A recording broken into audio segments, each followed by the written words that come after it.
Ndugu zangu wapendwa, tumsifu Yesu Kristo. Basi ninayo furaha kubwa kabisa kualika siku ya leo katika tafakari yetu ya neno la Mungu, na leo ikiwa ni Dominika ya 27 ya mwaka C wa kanisa. Na ujumbe ambao ninakuletea leo unasema imani katikati ya dhoruba za maisha. Imani katikati ya dhoruba za maisha. Nakumbuka siku moja nilikuwa nimekwenda kufanya misa kwenye nursing homes, moja hizi nyumba za kutunza wazee. Na nilipomaliza misa, mama mmoja mzee ana umri karibu wa miaka 82 akaomba kuongea na mimi. Kwa hiyo nikaenda, nikakaa, nikaongea naye. Na huyu mama alikuwa na watoto 4 pamoja na mume wake. Mume wake alishafariki muda mrefu, na hao watoto 3 katika wale 4 walifariki miaka inayofuatana. Kwa hiyo alikuwa amebaki tu na mtoto mmoja ambaye ndio alikuwa anamtunza, alikuwa anaishi kwake. Na baadaye yule mtoto naye wa mwisho akafariki ghafla kwa mshtuko wa moyo. Kwa hiyo kukawa hakuna namna ambavyo huyu mama anaweza kutunzwa na kusaidiwa na mtu mwingine. Ikabidi sasa wamuhamishie kwenye nursing homes.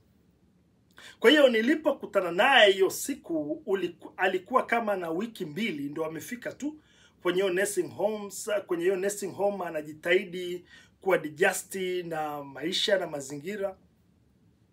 Kwa hiyo ninakumbuka akaniambia, wakati tunazungumza akaenda kuchukua notebook yake. Alafu alipofika pale akawa na kikombe chake cha kahawa.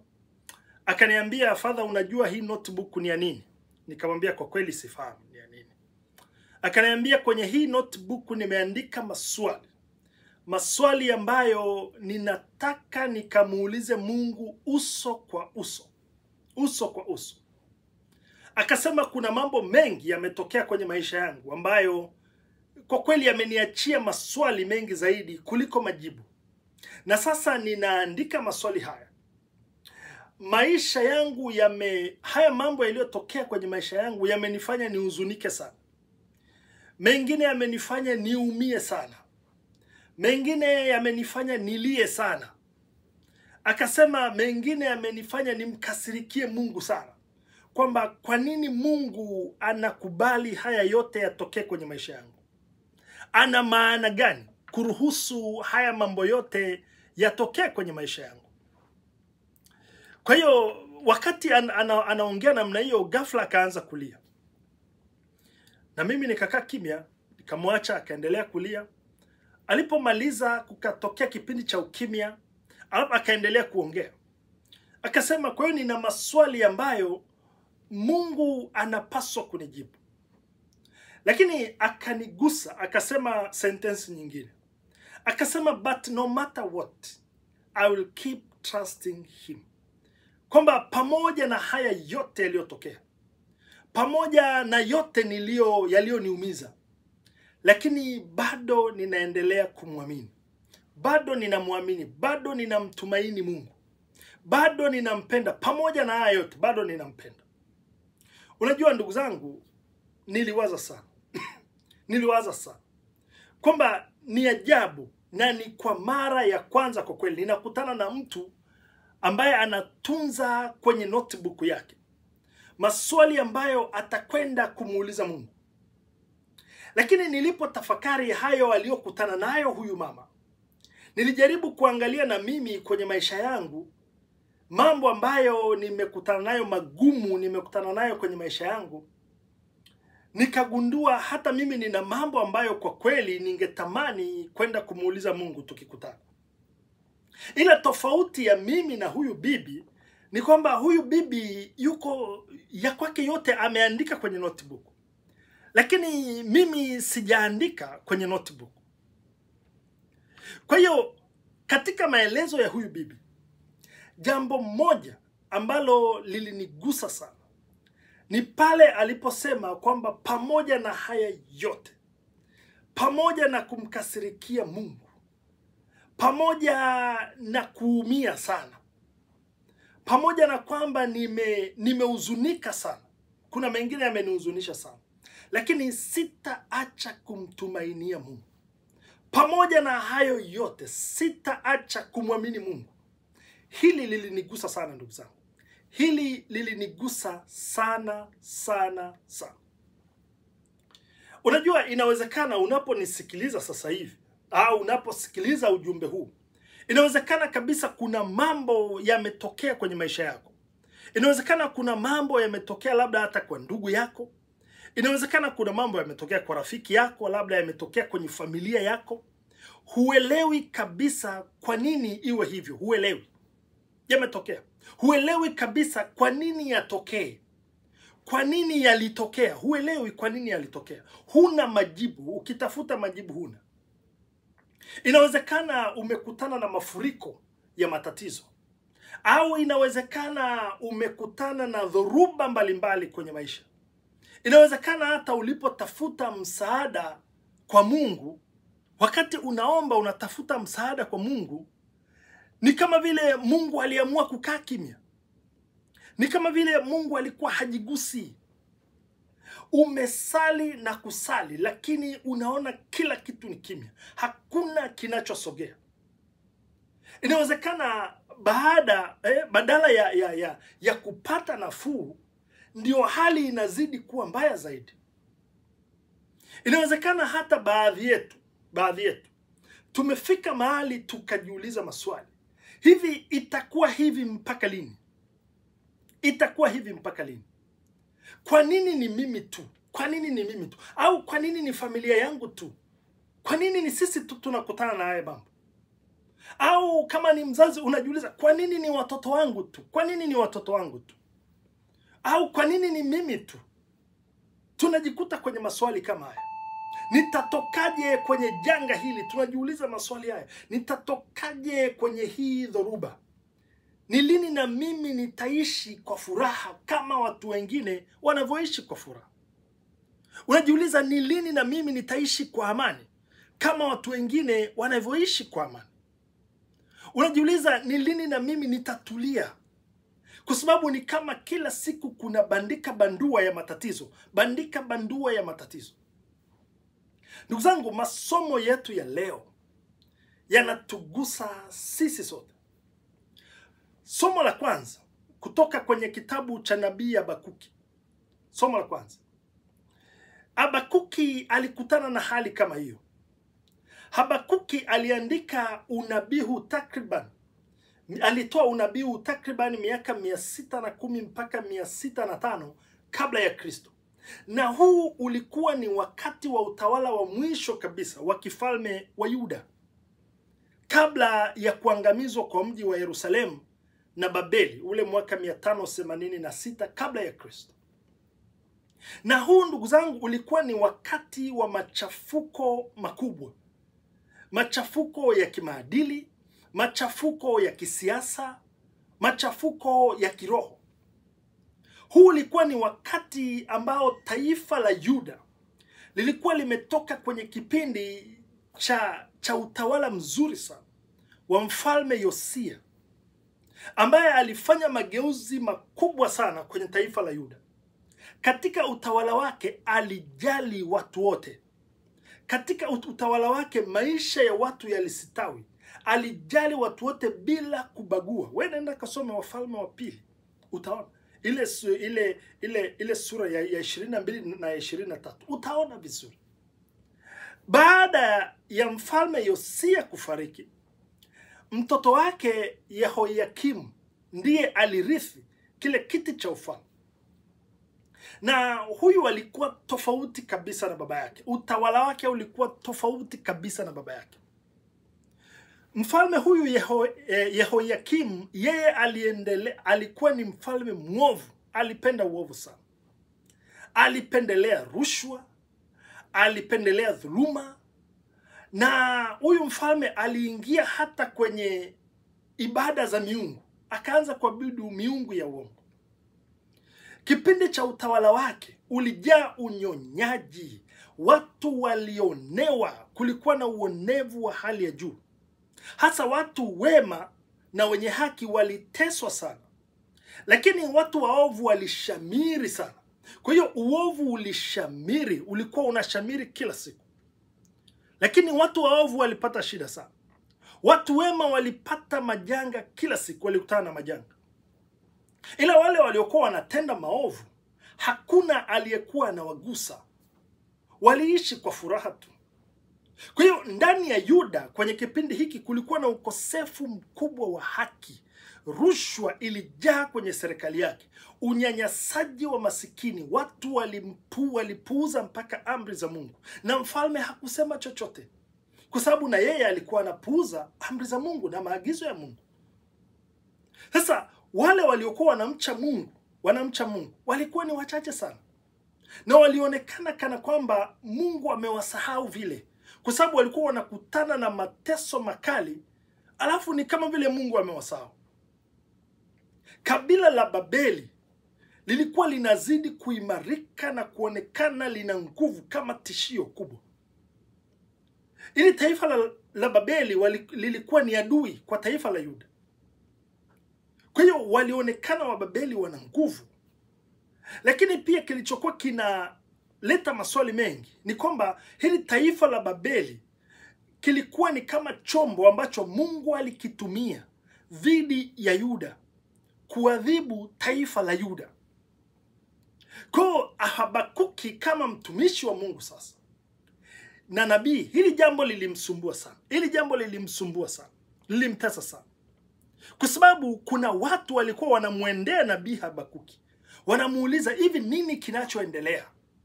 Mtumishi wa Mungu tueleze, nabii tueleze. Kwa Mungu yuko wapi kwenye haya mambo? Kwa nini Mungu anaruhusu tukutane na mambo haya? Kwa nini tunateseka namna hii? Kwa hiyo nabii Habakuki aliamua kwenda kwa Mungu. Akaamua kuingia kwenye sala, kuingia kwenye maombi, kumuuliza Mungu kulikoni. Amuulize Mungu nini kinachoendelea. Kwa hiyo alipeleka maswali haya mbele za Mungu, akiomba ili apate majibu ya kuja kuwajibu watu. Kwa sasa huyu nabii Habakuki alipopeleka hayo mbele za Mungu, unajua nabii Habakuki alikuwa ni nabii wa tofauti sana. Alikuwa tofauti kabisa na manabii wengine. Badala ya kwanza kusema Bwana asema, nabii Habakuki alipopeleka haya mambo mbele za Mungu, yeye anaanza kwa kuuliza maswali. Na ni maswali, unaona, ni maswali yenye maumivu, ni maswali yenye kukata tamaa ndani yake. Anamwambia Mungu, Bwana, nitalia mpaka lini bila wewe kunisikia? Nitalia mpaka lini bila wewe kunisikia? Watu wako watalia mpaka lini bila wewe kuwasikia? Kwa nini tunalia? Kwa nini ninalia alafu huokoi? Wanaenda kasome Habakuki ile sura ya 1 mstari wa 2. Uangalie nabii Habakuki anavyomuuliza Mungu, kwa nini tunalia lakini huokoi? Ndugu zangu, hii ilikuwa ni sala ya kulalamika, lament. Ni kama vile kwenye Zaburi nyingi sana. Haya ni mazungumzo kati ya Habakuki na Mungu, ni mazungumzo ya kina. Amemimina moyo wake kwa Mungu. Nabii anamuuliza Mungu, kwa nini unakaa kimya wakati waovu wanaendelea bila kuadhibiwa? Kwa nini unakaa kimya wakati watu wenye haki, watu waadilifu wanaendelea kuteseka? Kwa nini unakaa kimya? Nabii Habakuki hakuelewa kwa nini Mungu anatumia taifa ovu kama la Babeli kuadhibu watu wake, wakati hawa wa Babeli ni waovu kuliko hawa watu wa Yuda. Ndugu zangu, haya maswali ni magumu. Na hili ni fumbo mpaka leo. Watu wengi wakati mwingine tunafika mahali tunajiuliza, kwa nini watu wanaotenda uovu waziwazi tu wanasitawi, lakini wale wanaojitahidi kuishi kiadilifu wanateseka? Wanateseka sana. Wewe angalia tu hata kwenye serikali zetu. Angalia kwenye taasisi mbalimbali. Wewe angalia huko. Jaribu kuwa mwadilifu. Utajikuta wewe ndio target. Wewe ndio target. Utapigwa vita mchana na usiku. Wewe jaribu kuwa mwadilifu kwenye ofisi. Jaribu kuwa mwadilifu. Utapigwa vita mchana na usiku. Huyu ndio anajifanya mwadilifu kuliko wengine. Utasikia wanasema hivyo. Wewe jaribu kusimamia haki uone. uone changamoto utakazokutana nazo. Jaribu kusimamia haki. Wewe jaribu kupambana na rushwa, na wale wanaopenda rushwa, jaribu kupambana nao. Utashangaa vita yake. Vita utakayopigwa utashangaa. Utapigwa vita na watu ambao hukutegemea. Utashangaa vita inainuka. Kwa nini? Umeamua kusimamia haki. Umeamua kusimamia uadilifu. Sasa baada ya Habakuki kuingia kwenye sala na kuingia kwenye maombi kumuuliza Mungu, Mungu alimjibu nabii Habakuki mapema sana. Ila majibu aliyopewa na Mungu yalimvunja moyo zaidi, yalimhuzunisha zaidi.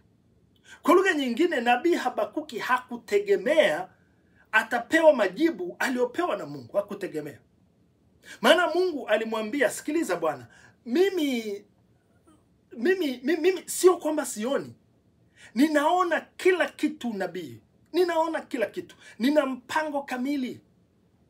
Akamwambia, nitawainua maadui zenu kuadhibu ninyi kwa sababu ya maovu yenu. Nabii Habakuki hakupendezwa kabisa na jibu la Mungu. Akamuuliza Mungu, yaani Mungu, unataka kuniambia katika mataifa yote kweli unawatumia Babeli kuadhibu watu wako? Kweli? Akamwambia, kwanza hawa watu ni waovu kuliko watu wako wa Yuda. Nabii Habakuki ni kama vile anamwambia Mungu, this is too much. This is too much. Na Mungu anamjibu Habakuki, akamwambia, sikiliza Habakuki, tulia tu. Kwa sababu mimi Mungu ninajua ninachokifanya. Mpango nilionao ni mpango wa kujenga. Mpango nilionao si mpango wa kuharibu. Si mpango wa kuharibu. Wababeli watawashughulikia kwa muda mfupi, lakini mwenye haki wangu ataishi kwa imani. Maana yake Mungu anamwambia Habakuki, kwa nini unahangaika? Kwa nini watu wanahangaika? Wewe ishi kwa imani. Ukiishi kwa imani, shida yako iko wapi? Hutaangamizwa na mtu yeyote. Kwa nini? Kwa sababu mwenye haki wangu ataishi kwa imani. Kwa ukisoma kitabu cha Habakuki, ile sura ya 3 mstari wa 17 na wa 18, unaona Habakuki aliishia tu kujikabidhi mbele za Mungu, akaamua kumwamini Mungu. Sasa kuna mambo matatu ambayo ninataka tuyaangalie, mambo mawili makubwa. Nataka tuyaangalie kwa kifupi katika Dominika hii ya leo. Na haya ni majibu ambayo Mungu alimjibu nabii Habakuki. Na haya ni mambo ambayo tunaitwa tujifunze katika Dominika hii ya leo. Jambo la kwanza ambalo tunaitwa tujifunze katika Dominika hii ya leo ni kwamba Mungu anashughulika hata pale tunapoona amekaa kimya. Mungu anashughulika hata pale tunapoona amekaa kimya. Kumbuka Mungu anamwambia huyu nabii wake, nabii Habakuki, kwamba nenda kawaambie watu wangu kwamba Mungu yupo kazini, ninafanya kazi. Sio kwamba sioni. Nipo kazini, ninafanya kazi. Ninachohitaji kwao ni kitu kimoja tu, ni subira yao, ni uvumilivu wao. Ninachohitaji kwao ni uaminifu wao kwangu. Ninachohitaji kwao ni imani yao kwangu. Mimi niko kazini, ninawashughulikia, ninafanya kwa upande wao. Kwa hiyo Mungu anamwambia nabii Habakuki kwamba waambie wawe na subira, waambie wawe waaminifu, waambie wawe na imani kwangu. Hata wakati ambao hawaelewi kinachoendelea, waache kuwa na hofu, wawe na imani kwangu. Ndugu zangu, na hiki ndicho kitu ambacho Mungu anataka kutuambia na sisi pia. Kwamba tuwe na subira, tuwe na uaminifu na imani hata pale ambapo hatuelewi, hata pale ambapo hatumuelewi Mungu. Subira, uaminifu na imani hata pale ambapo hatuelewi Mungu atajibu lini. Tuwe na subira na uaminifu na imani hata pale ambapo hatuelewi haya mateso yataisha lini. Hata pale ambapo hatuelewi Mungu atatenda lini, Mungu atajibu lini. Ndugu zangu, kuna nyakati kwenye maisha yetu ambazo mimi huwa ninasema hivi, huwa kwamba Mungu huwa anatupeleka kwenye shule ya kujifunza subira. Kuna nyakati kwenye maisha yetu Mungu huwa anatupeleka kwenye shule ya kujifunza kumsubiri Mungu, kusubiri wakati wa Mungu. Kuna wakati Mungu anatupeleka kwenye shule ya kujifunza kusubiri mapenzi ya Mungu. Kuna wakati Mungu anatupeleka kwenye shule ya kujifunza kuwa wavumilivu, kuwa waaminifu na kuwa na imani. Na unajua darasa la hiyo shule huwa linaitwa waiting room. Huwa linaitwa waiting time. Muda wa kusubiri. Hebu fikiria mkulima akipanda mbegu zake. Alafu hebu fikiria eti anapanda mbegu leo, alafu kesho atarajie kuvuna. Haiwezekani. Lazima atangoja. Atangoja mvua nyeshe, atangoja muda wa ukuaji, si ndio? Anaendelea kuondoa hata magugu, ataendelea kulimia udongo, akiamini kwamba ile mbegu inakuwa kule chini. Kwa ule muda ambao unaona mbegu haitokezi juu, si kwamba hakuna kinachoendelea, bado kuna kazi Mungu anafanya kule chini, kuimarisha, kuweka mizizi vizuri kule chini. Hivi ndivyo na imani, ndugu zangu, inavyofanya kazi. Kwa imani tunapanda mbegu ya sala, tunalisha kwa matumaini, hata kama hatuoni matokeo mara moja, lakini kuna kitu kinaendelea kufanyika kwenye maisha yetu. Ndugu zangu, Mungu huwa hachelewi. Wakati mwingine tunafikiri Mungu anachelewa. Mungu hachelewi. Mungu anajibu kwa wakati wake. Kwa hiyo leo hii, ndugu zangu, kama vile wakati wa Habakuki, tunashuhudia wakati mwingine dhuluma, tunashuhudia vita, tunashuhudia viongozi wasio na hofu ya Mungu, tunashuhudia viongozi wanaofanya mambo ya ajabu ajabu. Tunashuhudia jamii inayodharau haki, serikali zinazodharau haki, tunaziona. Na tunajiuliza maswali, Mungu yuko wapi? Mungu yuko wapi? Kwa nini haya mambo yote yanaendelea? Leo nabii Habakuki anatufundisha jambo moja. Mwenye haki ataishi kwa imani. Mwenye haki ataishi kwa imani. Sauti ya Habakuki, ndugu zangu, ni sauti ya wale wanaolia na Mungu kwa ajili ya dunia isiyoeleweka. Kwa hilo ni jambo la kwanza tunaitwa kujifunza. Jambo la pili ambalo tunaalikwa kulitafakari katika Dominika hii ya leo ni kwamba kuna maeneo kwenye maisha yetu, ndugu zangu, hatuwezi kuvuka bila msaada wa imani. Kuna maeneo hatutaweza kuvuka bila msaada wa imani.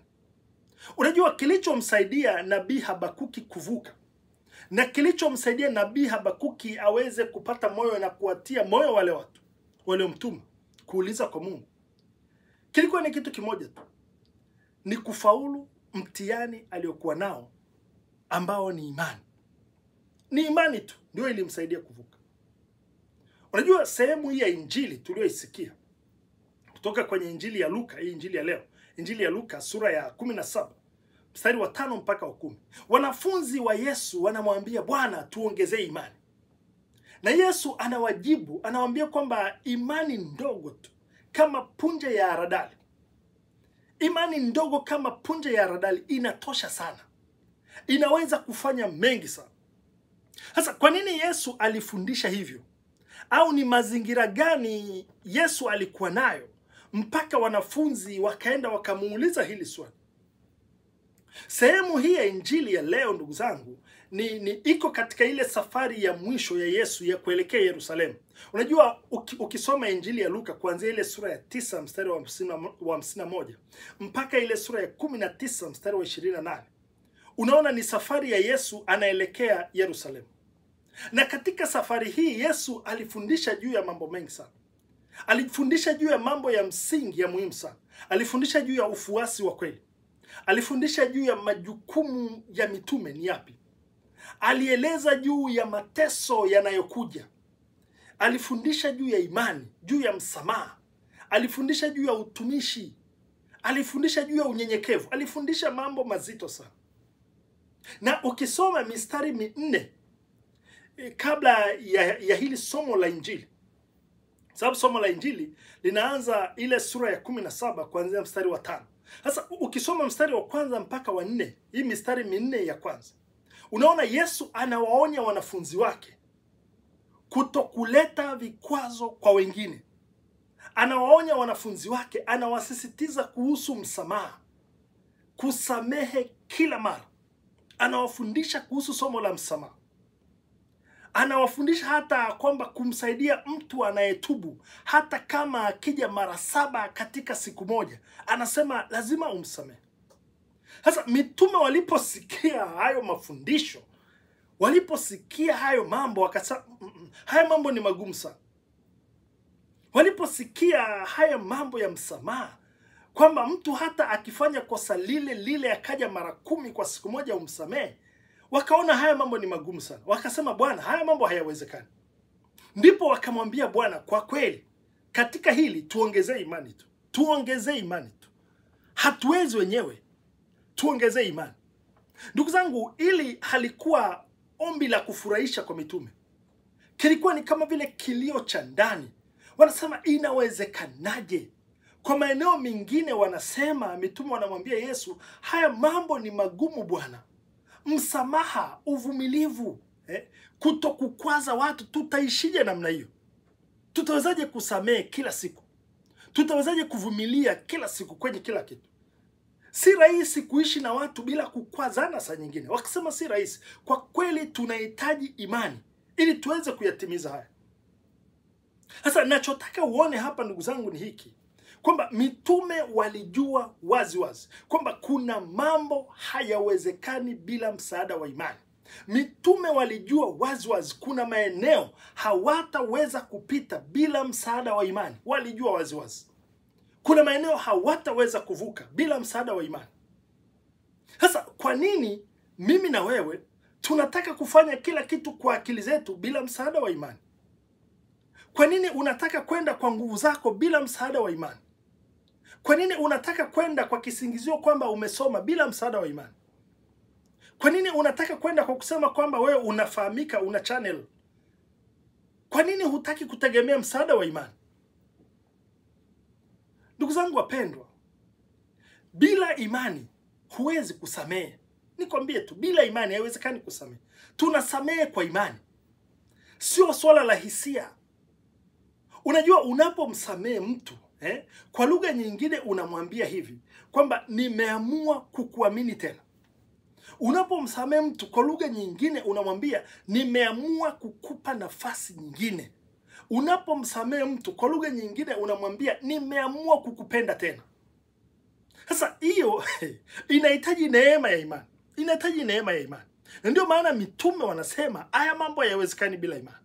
Tunahitaji tuongezee imani tu. Ndio maana mitume waliomba kuongezewa imani. Ndugu zangu, imani sio wazo la akili tu. Hapana. Imani ni mtindo wa maisha. Mungu anataka imani iwe ni mfumo wa maisha yetu. Na unajua, imani ya kweli ina tabia zifuatazo. Tabia ya kwanza kabisa, imani ya kweli ina subira. Ina uvumilivu. Uvumilivu hata wakati ambao mambo huelewi, hayaeleweki. Imani ya kweli inachochea ujasiri, inachochea upendo ndani yetu wa kujitoa. Imani ya kweli inazaa unyenyekevu. Imani ya kweli inazaa ile servanthood, ule moyo wa utumishi ndani yako. Bila kuhesabu gharama, kutumikia bila kutafuta sifa, kutumikia bila kujulikana, bila kutafuta kujulikana. Kwa hiyo Yesu anatualika ndugu zangu, tusisubiri mpaka tuwe na imani kubwa. Hapana. Anatualika tuanze na hiyo imani ndogo. Tutumie hiyo ndogo tulionayo sasa. Unajua, ukianza kutumia hiyo ndogo, Mungu anaikuza. Unajua, ninapomalizia ujumbe huu, ninakuomba nikualike ujiulize maswali haya. Hivi ninafanya nini pale ninapoona Mungu amekuwa kimya kwenye maisha yangu? Je, ninaishi kwa imani? Hasa ninapoona Mungu amekaa kimya, ninaishi kwa imani? Ninaishi kwa imani? Unajua, yule bibi niliyemtembelea aliniambia hivi, pamoja na kwamba kuna mambo mengi sana ambayo sielewi, simuelewi Mungu, pamoja na kwamba kuna maswali mengi nilionayo, bado ninampenda Mungu. Pamoja na kwamba kuna mambo ni magumu, bado ninamwamini Mungu. Na sitaacha kumwamini Mungu, sitaacha kumtumaini Mungu. Ndugu zangu, hii ndiyo imani. Hii ndiyo imani. Kwamba ni pale tunapobaki imara hata pale ambapo hatuelewi. Tunapobaki imara hata wakati hatumuelewi Mungu. Sasa tumuombe Mungu atujalie neema ya zawadi hii ya imani. Tuombe atujalie neema ya kuishi imani kwa uaminifu. Tuombe atujalie saburi, uvumilivu. Tuweze kusubiri mapenzi yake. Ndugu zangu, mimi ninaamini tukifanya hivyo, siku moja tutasikia Bwana akituambia, vema mtumishi mwema na mwaminifu, ingia katika furaha ya Bwana wako. Mungu Mwenyezi awabariki na kuwatunza. Tumsifu Yesu Kristo.